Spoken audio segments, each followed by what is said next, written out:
Greg and Richard right here on Talking Red.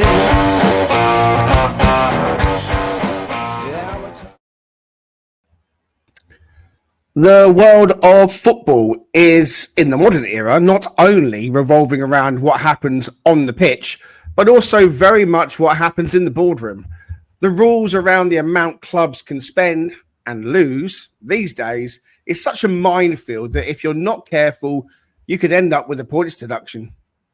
PSR is not a diagnosed medical condition, but as you all know, is the dreaded acronym we all try to wrap our heads around every transfer window in the hope we have just a bit of an idea about financial fair play. Okay, so we're back with our resident PSR and football finance expert to sum up the summer window for Forest and see if we can make head or tails of it and maybe make it a bit more sensible and sensical for all of you lovely, lovely listeners. I'm Greg Oram and he's Richard Spray and the PSR guru is Raf the Random Pundit.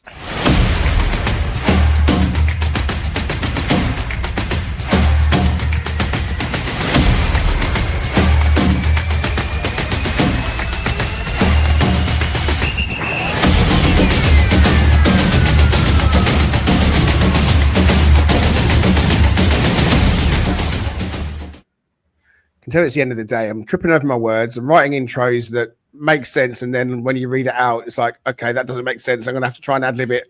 But we're here and we are of an evening now getting together for this PSR chat. Richard, how you doing, buddy?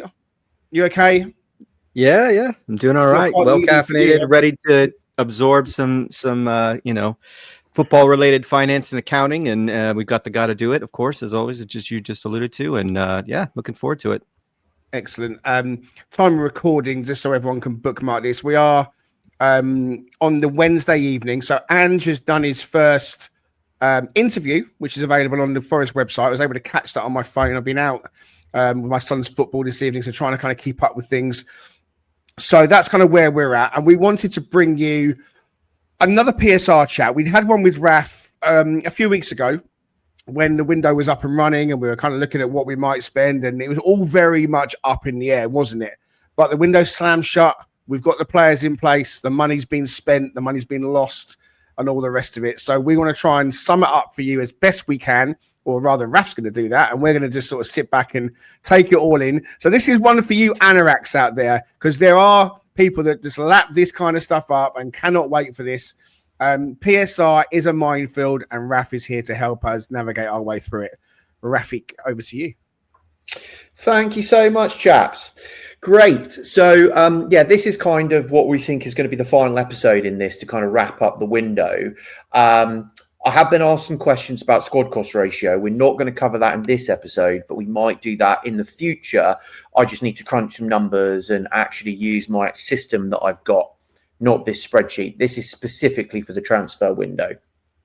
So without further ado, we're going to go into it. Now, apologies, we are going to recap a bit of what we went beforehand because I just want to paint the full picture. I'll go quickly, but not too quickly. So hopefully you can all kind of keep up. And that's what Greg and Rich are going to be. They're going to keep me honest. And if I'm going too quickly, they'll slow me down. If I'm going too slowly, they'll speed me up. Right. So to set the scene, and especially for those that are listening as well, there's a spreadsheet in front of those that are watching. And at the top of that spreadsheet is a summary of what's actually happened in this window. We have effectively saved £86 million off of our roster from our transfer dealings. Now, that 86 million quid is broken down into two types. There is the one-off useful type, which is effectively just the profits that we've made that just stick to this, just this P&L that's gone past. And that was just shy of 49 million pounds that we made in kind of the profits that have come through selling players. Okay. Not the number that has been bounded around X of like 100 million quid or all of that type of stuff. This is the profit that we've made. But there's also permanent savings we've made. That is because we're no longer paying the players' wages and we are no longer taking a hit on their amortization every single year onto the P&L as well. Now that is saving us about just over 37 million quid every single year. So combined, that gets us up to that 86 million quid, right, that we've talked about. Now, the dark side of the other side, so what are we now encumbered with more from having got in this bountiful set of players that hopefully are going to launch us into Europa glory, but that comes at a cost. And the cost to us every single year of these players, right, the 13 that have come in that are new, plus we've handed out contract extensions as well. This doesn't include Nuno. These are the players, the key players that got extensions. That has cost us £96 million a year extra between their contracts, so their wages, and the amortization that's being carried through every single year. Okay, so what does that mean kind of as a whole? When we go through the below to explain it all, just as a sound bite, so you can just watch at the beginning and know roughly where we are. You might just want to switch off if you just want the headlines. But we are probably, and there are a lot of guesswork in estimations of numbers below, but we are roughly 32 million quid short of where we need to be by the 30th of June 2026. The end of this season, this financial year, right? We still have a few cards to play. We can still sell Taiwo. We can still sell Jota. Potentially, we could still sell Morato, which I know a number of people might be quite keen to do as well, right? So we still have some cards up our sleeve to try and get that number down before we start getting into a January sale window. Well, might have to be done in January, but then starting to sell like the crown jewels that we're all fearing, of the Morgan Gibbs Whites, the Murillos. God help us if it's Anderson, like, for example, of going into that. But the number's not massive. It's 32.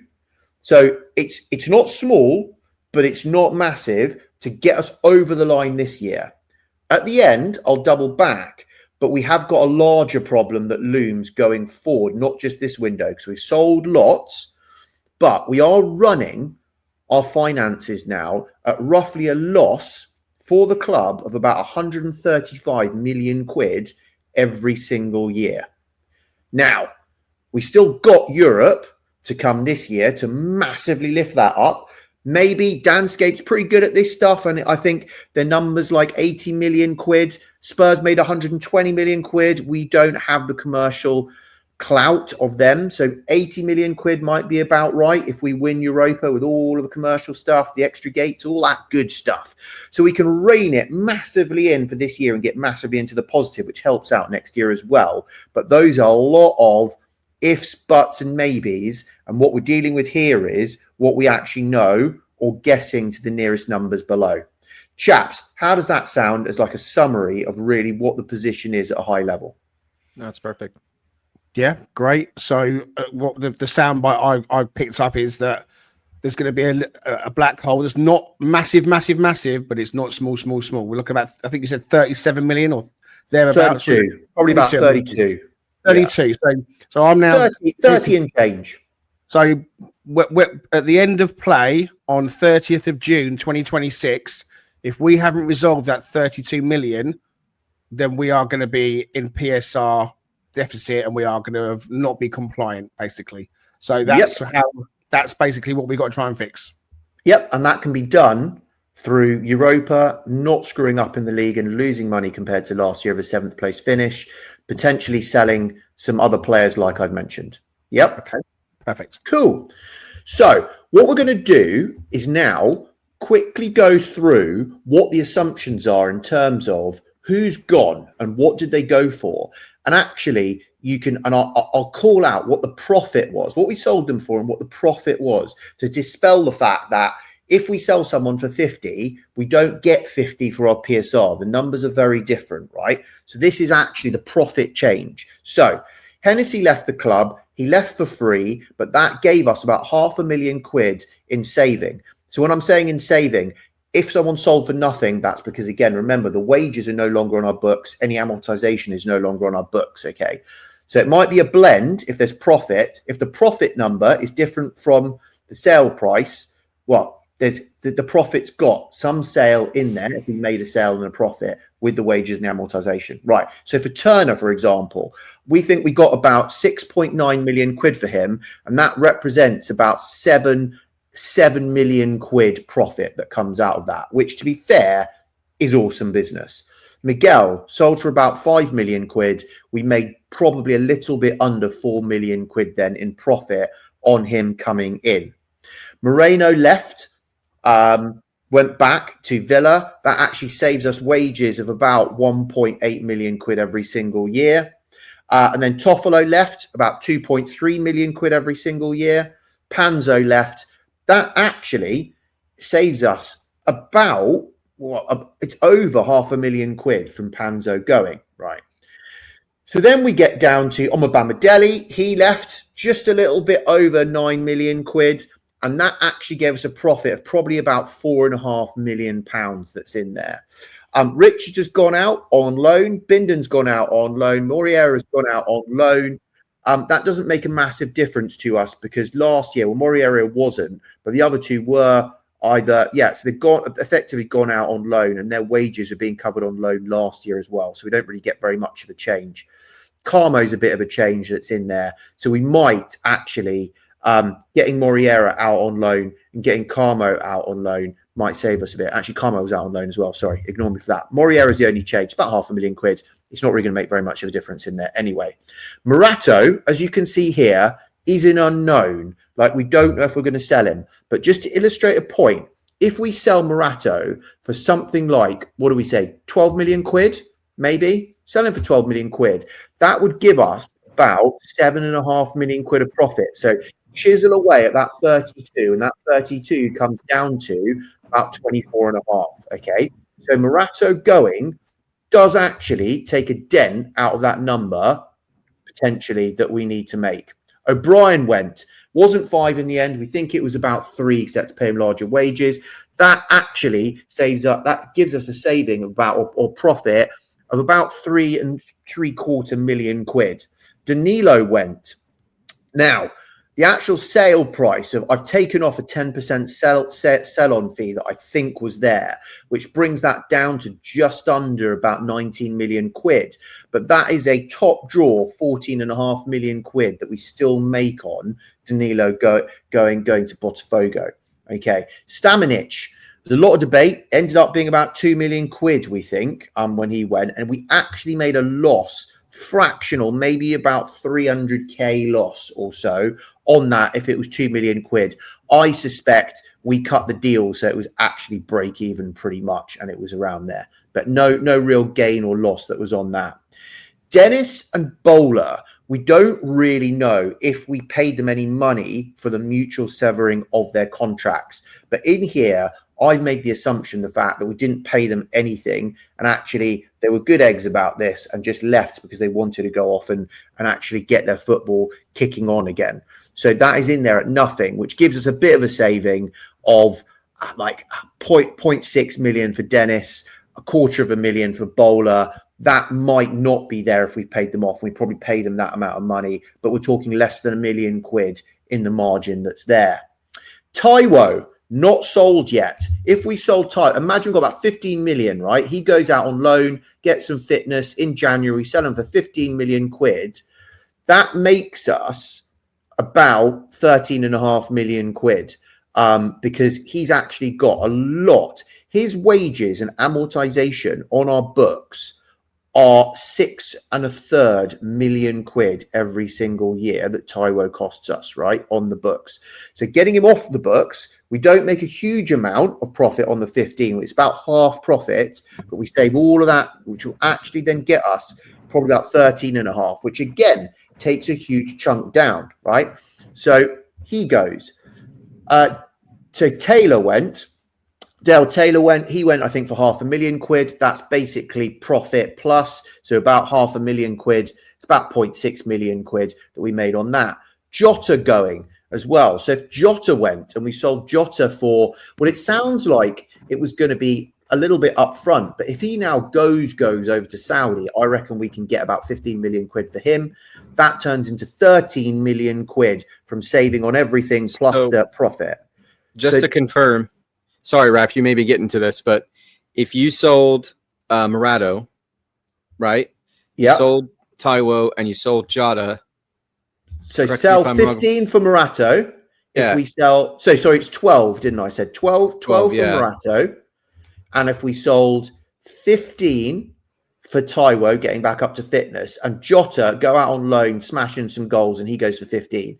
And the numbers that in the guaranteed buy, I think, or the option to buy are around about that. That actually gets us to plus 2 million quid of where we need to be for PSR. Doesn't solve the other sustainable number that you pointed out at the top, but at least it helps with the prior to June 30th situation to avoid. Exactly. Now, as long as in Europe we make as much money that we lose in prize money for not finishing 7th in the Premier League. So as long as those balance out as well, then we can theoretically, by selling these 3 players, be actually fine come June 30th. Yeah. Now, just quickly at this juncture, I will point out, yes, it says positive 2 million quid for the PSR limit. But the reality of the situation is to be within PSR at the end of this summer, the accounts can register a PSR loss of 54 million pounds. So we're not making in profit of 2 million quid. We're actually losing 52 million quid in terms of PSR. So this is just getting us PSR clear, but we've got enough margin of losses that we can make 54 million quid's worth of losses, right? Does that make sense? Yeah, it makes sense. Yeah, it's like an allowable loss threshold, basically. Exactly. That's the thing that's always worth reminding folk about, because even though people think, oh, we've managed to get past PSR, we must be rich. That's not true. It's just that we've lost the amount we're allowed to lose in the period, and we're still losing money. Exactly. And this is why, you know, from Marinakis, he is still putting his hand in his pocket to constantly fund this club. He puts in loans, he turns them into equity, he loses the loans, he doesn't get the money back out, right? That is losing him money every single time he does that. So he is still a wealthy benefactor to us, but he's going to get bored of that at some point, right? We do need to turn this club into at least breaking even. But that is why he wants to get us into Europe sustainably, because that is it. And also a larger stadium, far greater hospitality figures, drive our commercial revenue. That's the thing. Commercial revenue, and Europe do this. Ticket sales, putting them up by a couple of quid, don't do that, right? But until we get there, we need to sell players, right? But we'll get onto that. So I'm now going to quickly go over to talking about the contract extensions. This is where we're shooting in the dark a little bit. There is a website that you can go to called Capology, right? And that is the best guess at what players are paid as their wages at clubs. So you can go and peruse other clubs. I know for a fact that information is not 100% correct from working with a football agent, and they know what some of those actual numbers are. We also know that Morgan Gibbs White is not on 100 grand a week, because Milenkovic is reported on 105 grand a week, right? 105k a week. So we think Morgan Gibbs White, as reported, has gone on to 150k a week. So that's 70k more, and his contract is for another 3 years. Nico has got a contract that runs for 4 years, and we've given him 35k more a week, which brings him on to 90. Ola also pulled on to 90, fullback parity as well in the little clique club that they've got. That actually doubles his wages from 45 probably up to 90. So he should be happy. Callum was on, we think, probably 80, which makes sense for the 3 million quid that we got from Chelsea, which is why I think he's probably on about 120k per week from the 80k that he was, just because if we sell him next summer, and he was on a 3-year contract, so he's down to 2 years, we can still make a huge amount of money on him, even if we're paying 25%, 30%, even larger to Chelsea in the profit that we make. We're probably still making 30 million quid or something on him, I reckon, which is why we can pay him more wages. and for actually the superstar that he really is and probably going to turn back into. And I think probably Matt Sells has been given another 25k and is on to about 65k, but he didn't sign any extension to his contracts. So those are the assumptions that we've poured into here in terms of contracts that have gone in there. Chaps, is that clear what we've done with the contracts? Yeah, definitely. Cool. So now we get into the last piece of the puzzle, which is just recapping the gold that we have brought into the club at massive expense.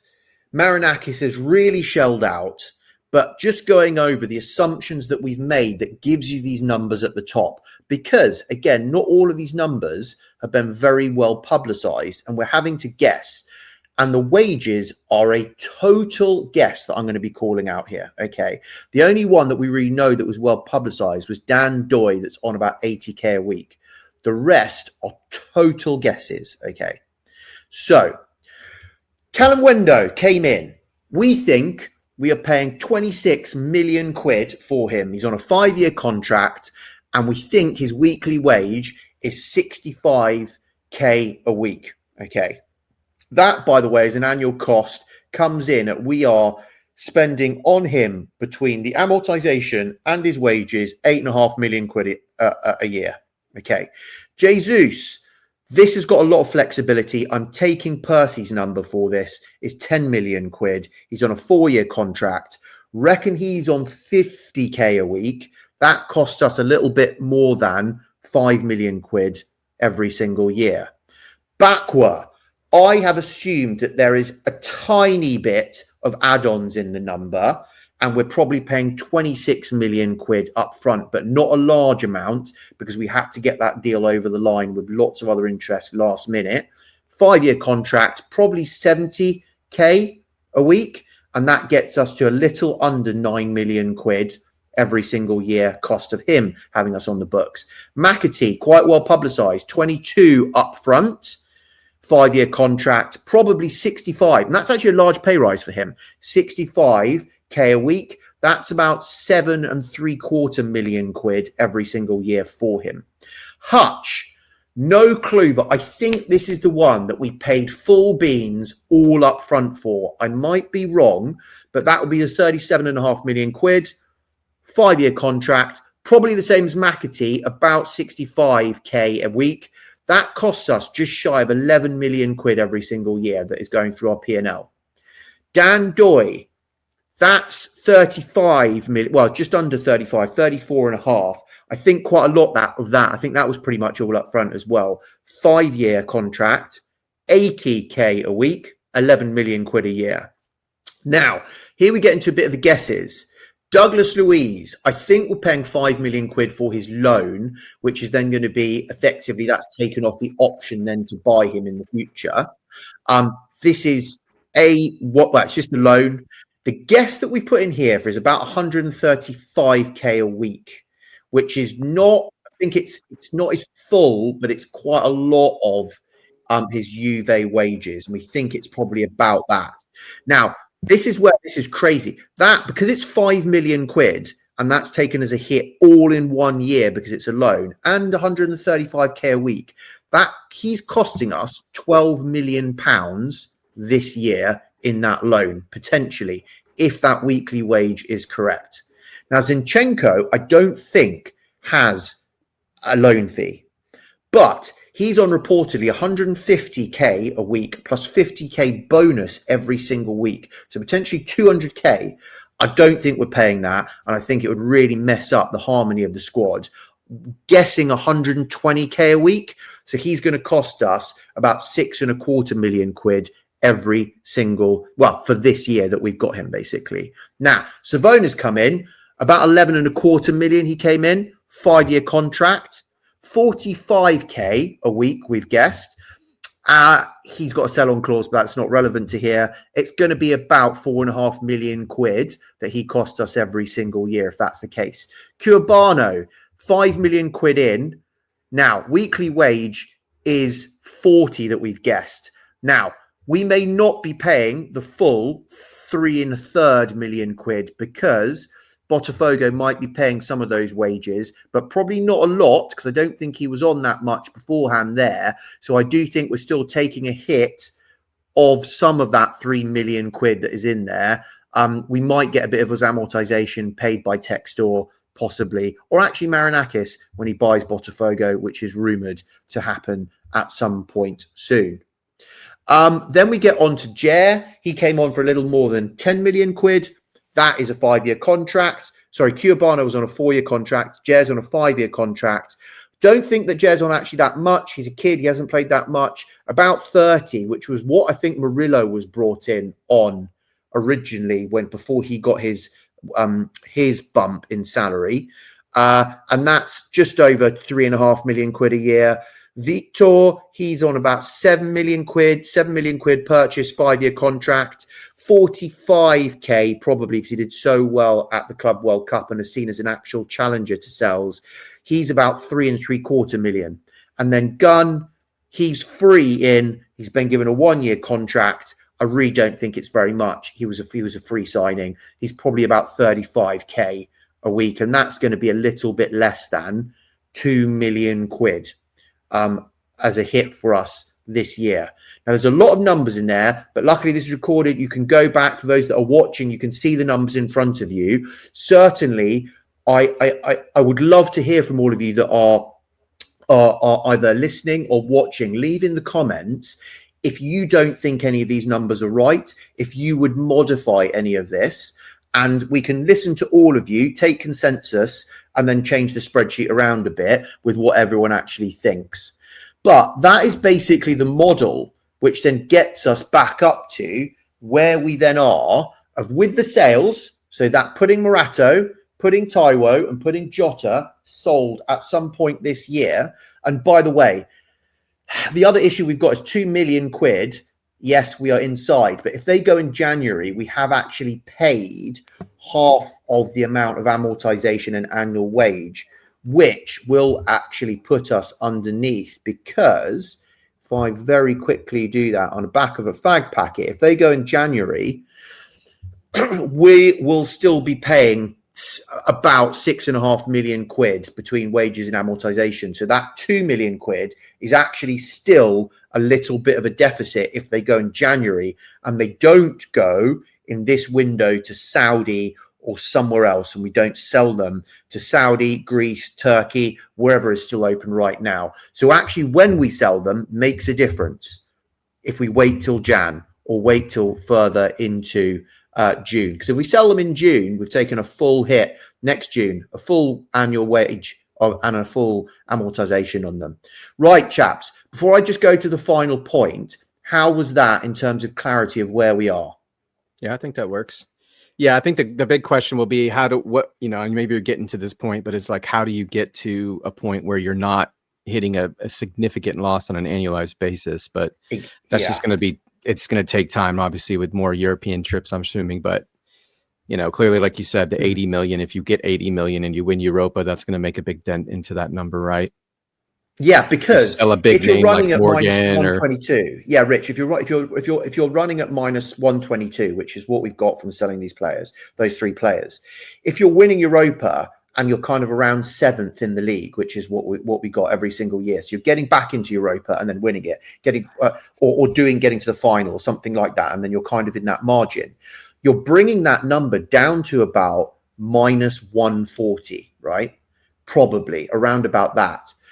With your PSR, you can lose 105. So you're then into the it's not sustainable in terms of being break even, but it's kind of getting a lot closer to the sustainable for PSR from that perspective. And that's why Marinakis finds Europe so important to start churning out revenue coming in the realms of about 70 million quid every single year, of which then we get the stadium expansion, we get the commercial, that then does a huge chunk, right, onto helping us out in getting this revenue number down. But before I just sign off, I want to highlight one thing. This is just getting us okay to next summer. But with the way that PSR works, and if we are still on PSR, We may not be for 26-27. We may be on squad cost ratio. We'll do something on that later on. But if we're still on PSR, remember I said that we just need to, we can lose £54 million this year to be PSR compliant. The issue with the cycles that we've got, and remember that glorious year in 23-24 accounts, we actually made a profit of like 20 million quid, right? It says 29 here because I've translated that into PSR profit. But on the records, it was about, I think it was 17 million quid profit, which is about 29 in PSR world for allowables that we can add back in. That comes round every 3 years, right? We now need to recreate that profit in 26-27. So we need to turn £54 million loss in the accounts to £29 million gain, but with this core annual loss that we're running at, minus 22. We need to get the minus 22 to be a plus 29 kind of thing. So there's a huge amount of player sales that are going to be needed to be able to do that. But saying that, sell these players and we win if we win Europa, that winning Europa will basically solve our problem. And I'm saying this now, that will basically solve our problem for the next 2 years. Pretty much, I would say, unless we do something crazy in the transfer market. By the players that generally will want to move on, and we make profit on those and maybe selling one big ticket item, one big player, winning Europa this year solves a huge amount of problems for us. So that's really it, chaps. Okay. Amazing. There's questions I'm sure that Richard's got. This is not my strongest area, I would say. My questions might be quite superficial, but I think one of the things that people will be asking is, do we need to sell one of our big players? You've answered and made it quite clear that we can get through the PSR situation for the end of June 26 if we can offload Morato and Awonyi and Jota Silva. For good money. Get us through it. For good money. Good money, for the good money, and go well in Europe as well, then that's going to put us into a good place. But I think football fans and Forest fans are always wondering, how long are we going to have Morato for? Morato. Sorry, not Morato. Not Morato. We want Morato to go. Morato and Morgan Gibbs-White. Elliot Anderson is the one now that's really come to the fore. His performances for England and for Forest this season. Played 5 games, played 5 full 90 minutes, I think. He's got 4 man of the matches. His stock is going to be sky high. And I think I've said on this channel many times that the ones that will come back first in line will be Newcastle trying to sign him. I think they're going to try and get him back. But I think he'll move on to bigger and better things. And so I guess when people come calling with big money, it could be 70 million, it could be 80 million. I mean, I don't know. I'm not quite sure where you put the figure on it. So how far away are we, I guess, from having to sell one of those players? That's always the question. We thought Gibbs-White and Murillo would have gone, maybe not this one, but the one before. We were thinking, they're going to have to go. But we've managed to hold on to these players. And the other thing, Raf, as well, that's interesting is that I don't like saying it, but the wheeling dealing that Marinakis and John Textor have been up to. So the Lyon connection was there with Niakate and Oram Mangala. And then obviously it turned into Matt Turner and the Botafogo connection. So there's all these kind of connections. And if he's going to buy Botafogo, what does that mean for the Marinakis football family? So there's lots of other kind of peripheral aspects at play, isn't there? Massively. And this is where we break it down into 2 factors. Our star players going is, are we actively trying to sell them because we need to financially, or is this the natural evolution of where they've got in their careers and they are moving and we get a financial gain as a byproduct from that? So there's 2 factors here. For me, on Elliot Anderson, I see that as, now remember, even though it was a PSR, let's just call it a swap, right? Rather than anything else. He's registered as 35 million, even though we know he's 15 million quid in reality. On the books, he is 35 million quid that's in there, right? Because we took the good upside with Vlach, of all 22 million quid of that on the books. So he has to go in at 35 million quid.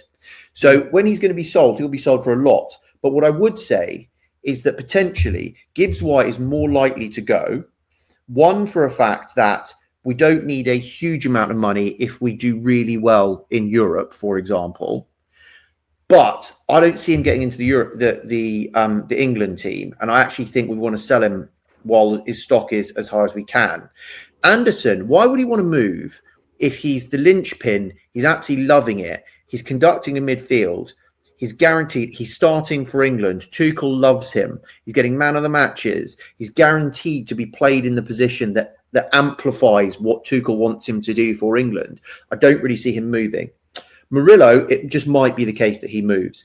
But make no mistake about it. Once we get through this year, unless we're in Europe every single year, we are Brighton, we are Palace, we are Brentford. We need to sell players to balance the books every single year. That's the trade-off. We need to get the new stadium built as soon as possible, right? Sorry, not new stadium. I don't mean new stadium. I mean, revamped stadium in the same place, right? That needs to get expanded toot sweet, right? We need state-of-the-art hospitality that goes in there, right? That needs to go in. The stadium needs to be used all year round and not just at weekends, right? It just needs to be used the whole time. And we need to be in Europe. That is when we can stop selling players, right? But we will still naturally get money from being exceptional at getting in young talent. And that's the other thing, very, very quickly before we sign off. If we move to squad cost ratio, right, this is the other thing that we've got is, yes, we've got amortization that's still going through squad cost ratio, still have wages that go through that. But by having players that are young, so we buy them at 30 million quid, we're not buying players at 60 million quid, and their wages are not your Douglas Luiz wages that are coming in for the majority of our squad. That allows us to be more nimble and survive better than what you're seeing at Villa, where everyone is on over 100 grand, like, for example, and Newcastle. So this is very, very strategically sound what Marinakis is doing from a financial perspective, not only to generate the profits, but also to keeping our base core running. Even though we're running 122 million quid loss, it could be a lot worse. And that's why we can't bring in the massive big hitters ready-made, because we simply don't have the profit and loss account to be able to sustain those players at the moment. Well, I was going to say that's excellent. Yeah, I think the one caveat to the Anderson situation, right, as it is with many situations where you have players that are your core players that you don't want to see move on because they help you win, they help you get to Europe. The reality is, though, if they come in with some sort of weird Caicedo money or some £100 million offer, it's about impossible to let go, right? I mean, that's about maximum value for a player like his. As I can tell you right now, I mean, my brother's a part of a lot of Manchester United forums, and let me tell you, there's an awful lot of traction to those guys. I mean, hey, we all want certain players, right? Like we talked about Gyökeres at one point. We talked about Wissa at one point. We talked about, these players coming in, but ultimately Manchester United is the type of club to throw £100 million at a player like that, because, that may be the only way that it gets sold to a Manchester United as opposed to a Newcastle, because I'm sure he'd tell you exactly who he'd like to go to. He'd go to Newcastle. If Newcastle came in with serious money, that might be the club where he kind of like says to the Forest hierarchy, for sure, I want to go. Sure. Because they obviously can't spend 100 million quid. Yeah. Well, okay, and we're not going to get into their PSR financials, but obviously they've just made 130 million on Alexander Isak. I know they bought Wissa, but look, that's a whole nother podcast. Right, I guess the thing about Anderson is that his stock was always going to rise this season, but it's been fast-tracked with those England performances. And what you said is true. Thomas Tuchel loves Elliot Anderson, and he's not hiding it. It's written all over his face. The body language is like there. He is. Talks about him at every presser. He brings him up. Yeah, exactly. Because Andorra's Andorra, but he performed against Serbia. I don't know. Serbia still are a level below the top teams, but he's on the rise. And so, look, we need to keep hold of our best players. And Mr. Marinakis is going to be determined to do just that. We saw what he did with Morgan Gibbs White. I saw an interesting tweet, and we're nearly out of time. But I saw an interesting tweet yesterday. I can't remember the wording of it, and maybe you guys saw it as well. I can't even remember who it was, but they likened Forest to an aggressive 5-year startup or something like that. Oh yeah, I do remember that. And how the approach is, very aggressive in the transfer market, very aggressive just in general as a business, as a brand. Forest have been very aggressive on and off the pitch, and maybe some of that off the pitch stuff, is as deliberate as it is, because it's about that brand awareness. And Marinakis is pushing so hard. I want to bring trophies to Nottingham Forest. He's a man on a mission, and the ambition is unbelievable, really, and it's what we all want. He's put so much money into the club, and people should never ever forget that. And so all these PSR figures that we try and get our heads around, it's real money for him and for his family and so on. So let's not forget that. Okay, all right, we are out of time. Raf, as ever, done a fantastic job in guiding us through, and hopefully the listeners and the watchers will have been able to keep up. I'm sure they would have done, because it was really simplified for us. So thank you very much indeed for that, and for your hard work and for your eye on that. No problem at all, mate. No problem at all. Just ask, guys. Ask questions.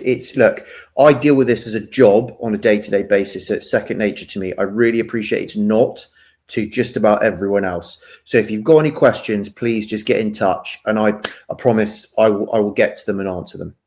And we will revisit PSR at some point down the line. We're gonna park it now. We're into the football season, and we'll be focusing on matters on the pitch and on the field.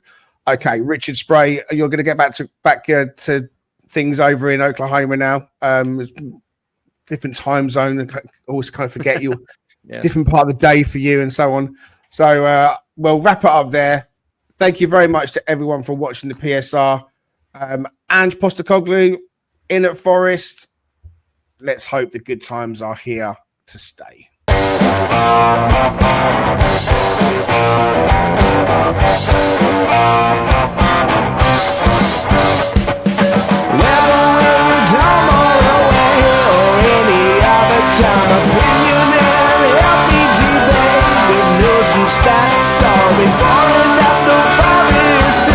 Come join Greg and Richard right here on top.